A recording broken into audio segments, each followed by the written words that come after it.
Bismillahirrahmanirrahim. Assalamualaikum warahmatullahi wabarakatuh.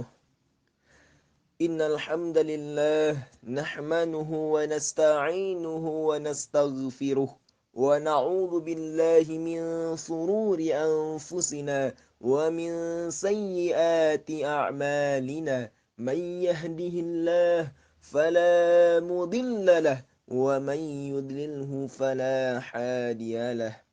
أشهد أن لا إله إلا الله وأشهد أن محمدا عبده ورسوله صلى الله عليه وسلم لا نبي بعد أما بعد اللهم صل وسلم على هذا النبي الكريم وعلى آله وأصحابه ومن تبعهم بإحسان إلى يوم الدين. Ada golongan yang akan kita bahas pada kesempatan kali ini. Golongan yang menyesal di hadapan Allah Subhanahu wa taala adalah orang-orang yang selama hidupnya ia tidak mau bersedekah. Dia diberikan oleh Allah Subhanahu wa taala kemampuan secara materi, tapi ia enggan untuk mengeluarkan harta tersebut di jalan Allah Subhanahu wa taala. Ia sibuk dengan kemewahan dunia, ia sibuk dengan mempercantik diri, ia bahkan sibuk dengan menambah harta bendanya. Sampai ia lupa bahwa fakir, miskin, anak yatim, dan orang terlantar itu juga merupakan tanggung jawab bagi orang-orang yang memiliki harta yang berlebih. Orang-orang yang seperti ini nampak jelas diperlihatkan dalam Al-Quran surat Al-Mulk ayat ke-10.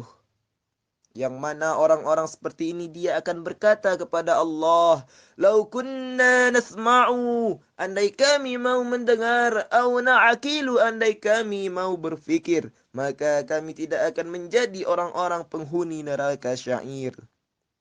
Kaum muslimin wa muslimat rahimakumullah.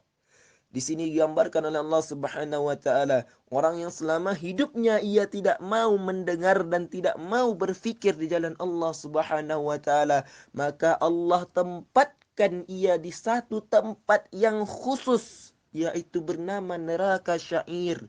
Orang-orang yang telah masuk ke dalam neraka tersebut, mereka berkata kepada Allah Subhanahu wa taala, andai kami mau mendengar, andai kami mau berfikir, maka kami tidak akan menjadi penghuni neraka syair.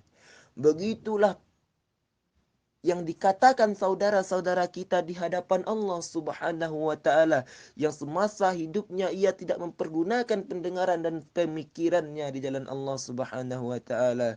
Ia sibuk mempergunakan pemikirannya kepada hal-hal yang negatif. Ia sibuk mempergunakan pendengarannya kepada hal-hal yang tidak berguna. Sementara ia lupa untuk menggunakan pendengarannya untuk mendengarkan tausiah-tausiah, untuk mendengarkan ceramah-ceramah agama. Bahkan ia sampai lupa mendengarkan nasihat-nasihat baik yang telah diberikan orang-orang kepada mereka. Tapi apa boleh buat, orang-orang yang seperti ini juga akan merupakan orang yang menyesal di hadapan Allah Subhanahu wa taala. Kaum muslimin wa muslimat rahimakumullah. Pada saat sekarang ini, betapa banyak anak-anak muda yang otaknya masih segar, otaknya masih fresh untuk memikirkan apa yang bisa dia perbuat untuk bangsa, negara, dan agama. Tapi betapa juga banyak anak muda yang pemikiran otaknya sudah dicuci, otaknya sudah ditipu daya oleh zaman yang serba milenial saat ini. Bahkan tidak sedikit anak-anak yang otaknya telah rusak dengan hal-hal negatif. Bahkan dia sampai mempergunakan lem, dia sampai mempergunakan narkoba, sampai-sampai pemikirannya tidak lagi sewaras orang-orang yang lain. Maka marilah jika kita diberikan oleh Allah Subhanahu wa taala nikmat pemikiran berbeda dengan makhluk Allah yang lain, kita diberikan akal untuk berfikir, maka pergunakan akal tersebut di jalan Allah Subhanahu wa taala. Tegakkan agama Allah dan berikanlah yang terbaik untuk agama Allah, agama nusa dan bangsa. Demikianlah yang dapat saya sampaikan. Terlebih dan terkurang saya mohon maaf.